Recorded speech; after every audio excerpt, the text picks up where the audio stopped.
Welcome. Today we're going to be doing a review and discussion about smooth precision pens, also known as USG or Urban Survival Gear. So at first I really didn't know if I was even going to bother with a review of these pens because they are out of business. You cannot get them. They are out of production. Past that, I had a friend that said, they really wanted to get into an SPP pen, but they didn't know enough about them. They didn't know what to look for. They didn't know what was going on, what the scoop was with these pens. So I figured, here's where I can help. I can do a quick explainer, a quick review. All right. So we're going to start way back when with a man named Kelvin. Kelvin was an engineer who was a veteran of the U.S. military here. He notably had some time in F-16s and C-130s. So, he was a pilot in that regard, which is really cool in its own right. Anyway, he started a Kickstarter for USG Urban Survival Gear to try and make kind of nice EDC materials for people who would care to have such a nice product. USG, though, Urban Survival Gear, it just kind of gave off a different vibe than I think he really wanted to go for. And I can really see how 10 years ago that was a really catchy name. 5-10 years ago, people were still on that zombie, survivor kick more so than today. So I can see how, when he first thought of that name, hey man, that's a cool name. However, it wasn't a strong enough branding for his product.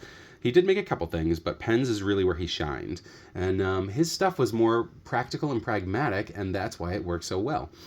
So this here is a USG pen, and this is called the ScribeGo. This one was the, I want to say, third or fourth iteration that he worked on, with the difference being previous generations had the bolt covered here by the body. So you didn't see any of this action that when I move my hand, you can see that the bolt move. So that is the one thing that sets the ScribeGo apart from the previous iterations, and that is one of the best parts about it, guys. This pen is super fidget friendly. This has so many ways to deploy. You can see how I was just kind of doing that, right? So you can go down, you got your flicks there, you can push that down, pull it over there. You could just do it with that hand, that's fine too. There's this pen, this doesn't engage the mechanism, by the way. It's just free play, unless you really, really tap it. If you, let me see if I can zoom out a little bit. So if you do tap it hard, it'll go down, but that's kind of a weird move to do. So, all right. So we've got USG Pens here, and he made this awesome ScribeGo, the most fidgety out of all my pens, my friends. So if you're looking for something with a high fidget factor, this is where it's at, the ScribeGo. All right, we're going to continue on. So not too long after, USG, Kelvin decided to move to Texas and rebrand as Smooth Precision Pens. And that's where you see these guys come into play. So now we're going to bring these to the forefront. All right, Smooth Precision Pens happened after Kelvin moved shop, and he up and got himself a Swiss lathe. And that is why you see the intense difference between this milling and this milling. Now, there were some different, more rare variations of this. He had one called a Stonewall that had asymmetrical patterns here, almost like rocks in a rock wall, hence the Stonewall name. He had different, I think they were Cerakoted versions. I've seen an American flag, a camo one. So there were different limited runs of the bodies here, but nothing compared to the milling that exists with these, my friends. I'm going to zoom in so I can see if I can help you see this milling. Let's see. All right. Let's zoom in even more, guys. That's how detailed this milling is. All right. Can you see that? Each line goes a different way compared to the puzzle piece next to it. And this pattern runs the entire length of the pen all the way around. It is gorgeous. Let's get some of this in here, okay? Can you see the intricacies in that milling there? Each little dragon scale has its own millings on the inside. It's insane. And that's where these pens really, really went above and beyond. His patterns were amazingly intricate and detailed. Before they closed shop, they had, I want to say, 5 models. They had the Jigsaw, which is this one here.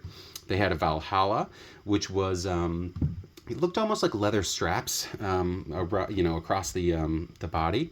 They had this one here, which was dragon scales. They had one called blockchain, which was kind of like a why not, if you know NTI.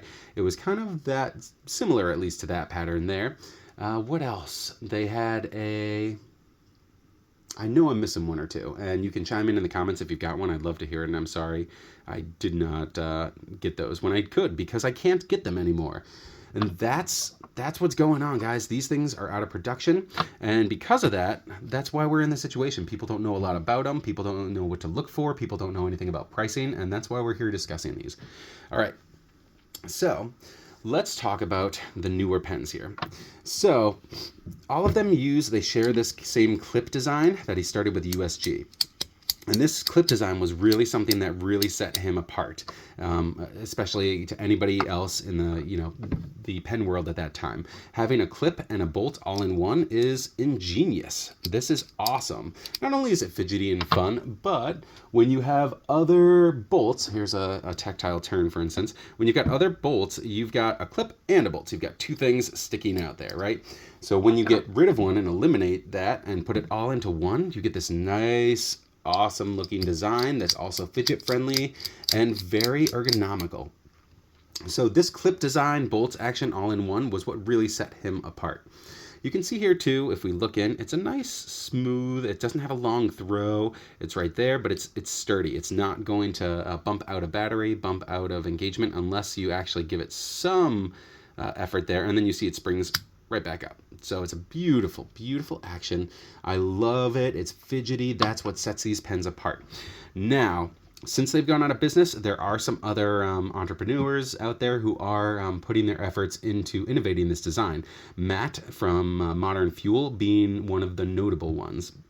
So Matt, if you're out there, keep on running, man. And I love this this clip and bolt design. All right, so we've talked about the clip design, we talked about a little bit of the history, we talked about the intense milling of the SPP Smooth Precision stuff. Let's look under the hood a little bit. So first we're going to come back to this one, okay? This one, by the way, had a Zirconium Damascus kit. So this entire thing was bronze. I do have the bronze nose cap as well. But the person who had this previously, good friend on Reddit, they decked this thing out with Zirconium Damascus kit, which was a tip up here. It was the bolts here. It did have the Zirc Damascus clip, but I ended up scavenging that one to make this grail over here, but we'll get into that in a bit. Let's go back to this one because we're going to take it apart and we're going to look at the threads. I should say, so both of these came in a mini and a full size. Between the USG or the SPP pens. The minis are Parker refills, so you're going to see a Parker in this one, and the full sizes are G2 refills.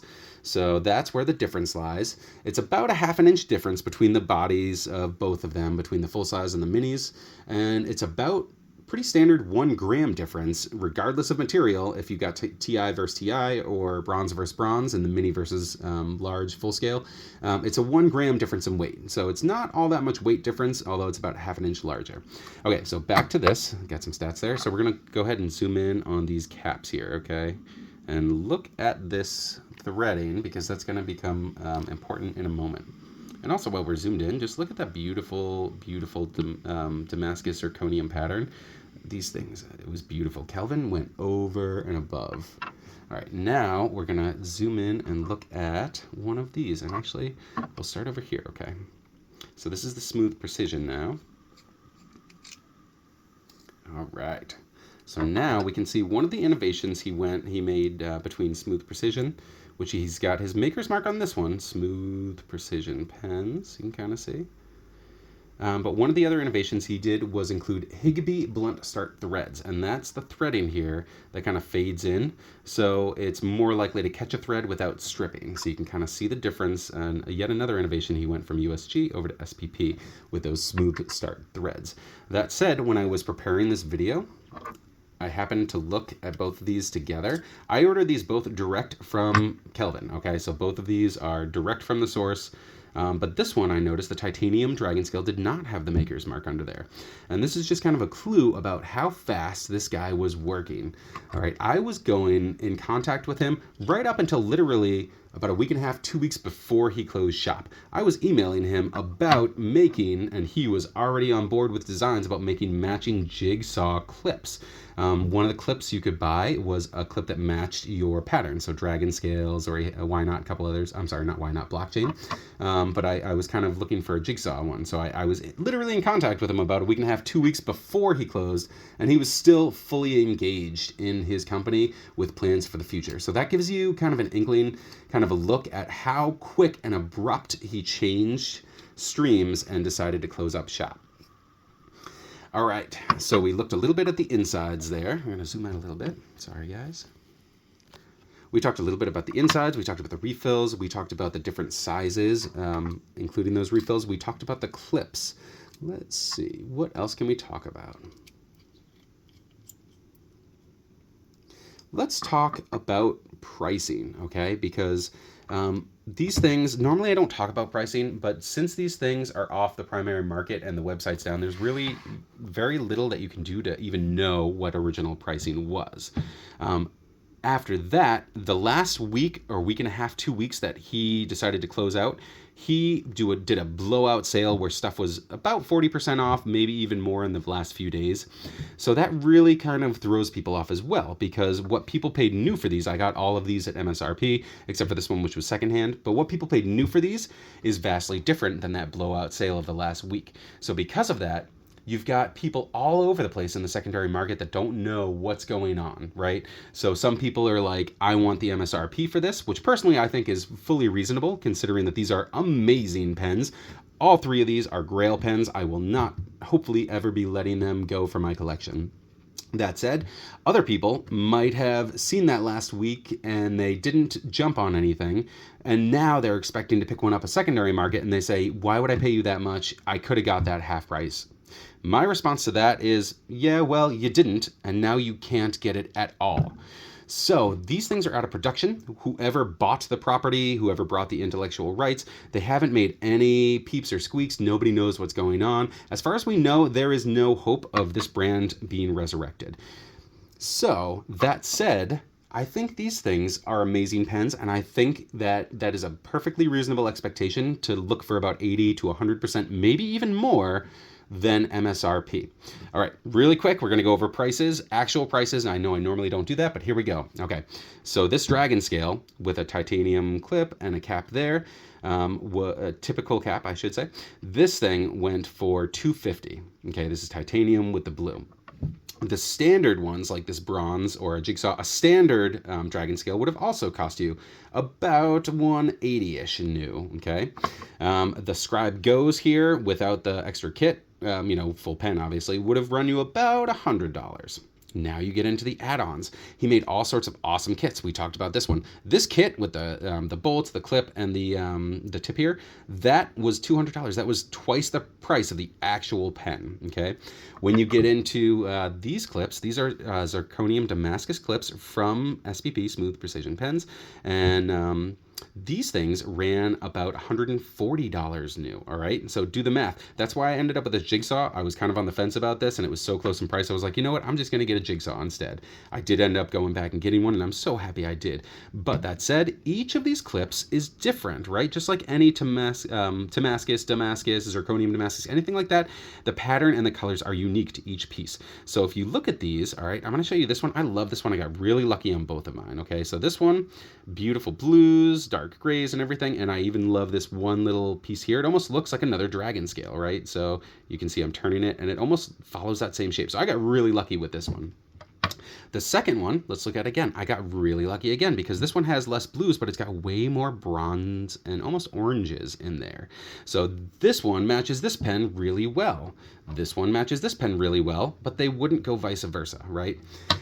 Another thing we can look at is some companies like Q3D notably have been making custom parts for these. So we're gonna now flip this over. If you look at the end cap, that is a Zirconium Damascus end cap to match the clip.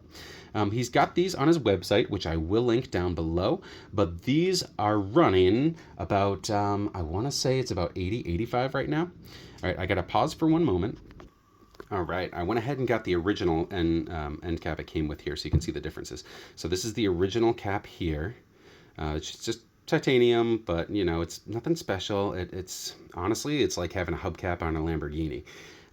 So once you replace this stock cap with Q3D's cap, which he now makes in titanium Damascus and some other versions as well, you can look up on his site, which I'll link below. But this totally sets this pen above and beyond, especially if you've got the clip. All right, so now that we've talked about those, let's talk about that MSRP price. Like I said, if you're looking secondary market and someone has a clip that you know is gorgeous and matches the pen itself, or if they've had custom work like that, they might be asking maybe even, you know, MSRP or a hair over, and get pictures. But if you know it's what you want, you're not gonna find another one. I'm keeping an eye out for these clips myself, and I've seen maybe 1 or 2 come up in the last 2 to 3 months, and they went at close to MSRP, if not just under, I'd say. If you knew the person, you might be able to wheel and deal, but you know, I think that's a fair price because you can't get these anymore. And especially if you can get a picture and know what you're actually getting and not taking the gamble by rolling the dice and getting one that doesn't fit your pen, it's an amazing thing. So these pens are out of this world. The milling is intense. The mechanism is very fidgety and friendly. The fact that others are making custom parts for them, others are continuing to innovate with this design, is a really cool thing overall. Oh, let's get some size comparisons. I'm sorry this video is running long. I know normally I like to try and keep it about 10 minutes, but this is 3 pens, right? So you guys are really only getting, you know, a couple minutes a pen, so that's okay. Let's do the mini really quick, okay? So we're gonna do, here's the mini USG. This is compared to a tactile turn mini. Then we've got that Nottingham. Okay. And now let's do the Lion Steel Nyala. Okay. So you can see, and I'll lift this up, we're all right about the same area. So the mini fits right inside that typical nice profile amongst its other competition. Now let's do the full size, okay? We'll get these out of the way. Okay, so both the full size, both of these are the same. Here's the jigsaw. Let's do, here's a tactile turn bolt. Sorry, it's kind of askew. We'll straighten those to get a better view. Okay, so here it is against a tactile turn bolt. Let's see if that helps us zoom there. Okay, we got a tactile turn. Let's do a Q3D. This is a Q3D bolt. I'm going to line up the ends. So the ends are, this side is all actually lined up. So the Q3D is a little bit longer. All of these are G2 refills, by the way. And now we're going to do the sole. Like I said, the sole, if you have a sole, you know what it is. This is a 1 length. They don't have multiple lengths. So this sole is like a good comparison for all my pens. That's going to be pretty much my primary comparison. All right, so now you got the sole. We're going to bring the mini back in there.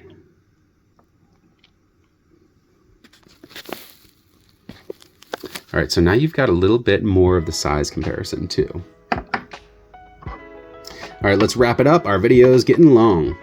All right, so this is a brand, USG SPP. This is a brand that came on the scene, did some amazing innovation, and they, I just really love all of this, guys. Everything about these I love. Like I said, these are grails. I hope they're never leaving my collection. That said, it's Kelvin and SPP is a very polarizing force in the pen world because a lot of people had a sour taste left in their mouth by the fact that there's no more warranty on these, right? So Kelvin put his heart and soul into this, and at the same time, he just up and left and sold within 2 weeks. So a lot of people got a really sour taste from their last final interactions with them. That said, I only had positive interactions with them. These pens are phenomenal. I would not hesitate in a moment to recommend picking up a USG or a SPP pen if you can get it. If you can get it at 80 to 100% MSRP, I think that's totally fair of pricing for both parties.